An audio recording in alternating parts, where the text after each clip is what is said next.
चलिए आज के साथ में शुरुआत करते हैं मायके के नाश्ते के लिए। तो यहाँ पे मैंने ससुराल से मम्मी के घर आ गई थी क्योंकि काफ़ी ज़्यादा परेशान, डिप्रेशन और अकेलापन महसूस हो रहा था। तो इसलिए मैं थोड़े दिनों के लिए मम्मी के घर आ चुकी थी। तो आते ही भाई ने करा दिया था नाश्ता, तो मैंने फिर लग गई थी रसोई में क्योंकि मम्मी के घर पे पेरेंट्स नहीं हैं, बस मम्मी के घर ही निकलता है। तो यहाँ पे कुछ कर ली थी तैयारी। तो ये एक मटका लिया है मैंने। ये मेरी मम्मी के ही हाथ का है, 5-7 साल 8 साल पुराना होगा। और मेरी मम्मी ने देखो क्या कलाकारी करी है इसमें, कि उन्होंने इसमें सीमेंट लगा दिया था। तो वो अक्सर ऐसा करती थी कि इससे ना पानी बहुत ठंडा रहता है। और मैंने ना इसमें काली गाजर लाई थी जिसको कांजी बनाने के लिए मैंने रखा था। तो ये गाइस आप सभी का एक बार फिर से बहुत बहुत स्वागत है। और आपको मिलेंगे बढ़िया बढ़िया से ब्लॉग देखने को। तो मैं आई थी मम्मी के घर और यहाँ पे मम्मी पापा नहीं हैं, पर उनके 2 बेटे ज़रूर हैं। अगर व्लॉग अच्छा लग जाए तो प्लीज़ लाइक कीजिएगा, चैनल पर पहली बार आए तो ज़रूर सब्सक्राइब कीजिएगा। उसी के साथ में जो बेल आइकन दे रखा है उसे प्रेस करना बिल्कुल भी ना भूलें। यहाँ पर मैं खोया मैंने मंगाया था, तो खोए का मैं क्या बनाऊंगी वो आपके साथ आगे शेयर कर रही हूँ। तो यहाँ पे मैं खोए को अच्छे से भून रही हूँ पहले। तो यहाँ पे मैंने उसको अच्छे से भून लिया है और फिर बनाई है हमने बहुत सारी गाजरें। काली गाजर का तो हमने बनाया था, कांजी डाल दिया था। और मैं बना रही थी यहाँ पर गुजिया। तो गुजिया मेरी बन चुकी थी और उसके बाद में मैं कर रही थी थोड़ी सी और प्रिपरेशन, क्योंकि मुझे बहुत कुछ बना के रखना था। तो मैं ऐसे ही करती हूँ, जब भी महीने 15 दिन में आती हूँ मम्मी के घर तो मैं कुछ ना कुछ ऐसी चीज़ें बना कर रख जाती हूँ जिससे मेरे भाई पीछे आराम से खा लेते हैं, जो स्टोर भी की जा सकती हैं। तो ये देखिए ये गुजिया हैं और मैंने बनाई है बहुत सारी मट्ठी, नमक पारे और नमकीन काजू भी।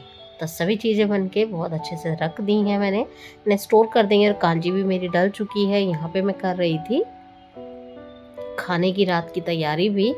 तो खाने में मैंने यहाँ पर बनाने के लिए रखा था छोले और बनाए थे छोले भटूरे। तो यहाँ पर ये हम सभी चीज़ों की अच्छे से तैयारी कर रहे थे। और देखिए गुजिया में इतना अच्छा सा इसको स्टफ़ किया है और बहुत बढ़िया ये देखने में लग रही थी, खाने में तो बहुत टेस्टी होती ही हैं, आप सभी को पता ही है। और ये मैंने 2 बनाई थी कचौड़ी, क्योंकि मैं पिछले महीने आई थी यहाँ पे तो मैं बना कर रख गई थी उड़द की दाल की कचौड़ी, दही भल्ले और सूखे ड्राई वाले भी भल्ले मैं बना के रख गई थी, ताकि उन लोगों को बाद में बस दही में डिप करके खाना है। और यहाँ पे चलिए अब मैं दिखाती हूँ, बड़े भाई का रूम है ये, इसमें मेरा सामान रखा हुआ है। मैं एक सूट लेके आई थी, वो आपके साथ में आगे शेयर करूँगी। और साफ़ सफाई हो चुकी थी और उसके बाद में मैंने यहाँ पर कर रही थी खाने की तैयारी भी साथ ही साथ। तो यहाँ पर ये बड़े भाई के रूम के साथ में ही छोटे भाई का रूम है, सामने वॉशरूम है जो कि हॉल में है। और एक भाई के छोटे भाई के रूम में भी है अटैच लैट्रिन बाथरूम। और ये किचन भी काफ़ी बड़ा है, पर वो ये कि कोई संभालने वाला नहीं। नीचे हमारे बहुत अच्छे रैक्स लगे हुए थे, वो हमने निकलवा दिए।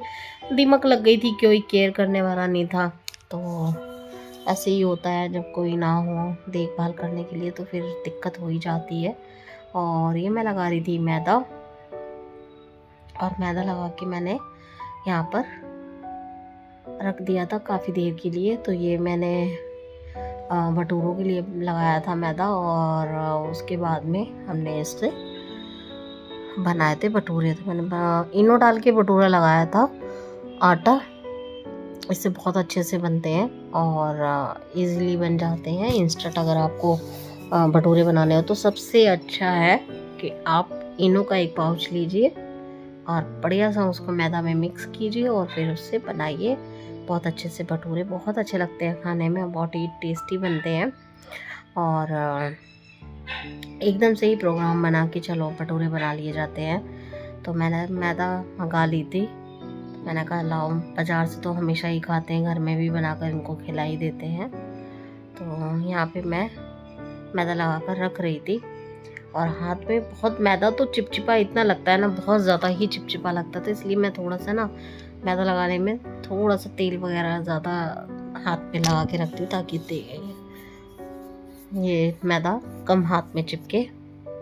और अभी इसमें हम लगा देंगे ऑयल और इसे थोड़ी देर के लिए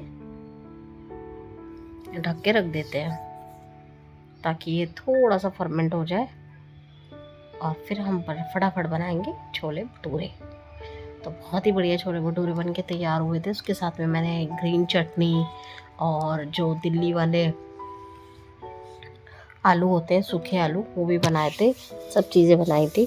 और ये हमारा मैदा हमने ढक के रख दिया है और अब इसको हम रेस्ट करने देते हैं, सिर्फ 2 से 3 मिनट के लिए, ज़्यादा देर के लिए नहीं। और फिर करेंगे आगे की तैयारी। तो यहाँ पे पहले मैं अपने हाथ से मैदा छुड़ा लेती हूँ, क्योंकि मुझे बहुत ज़्यादा इरिटेट होती है मैदा जब हाथ में चिपकती है, घी चिपकता है, बहुत ज़्यादा परेशानी होती है मुझे।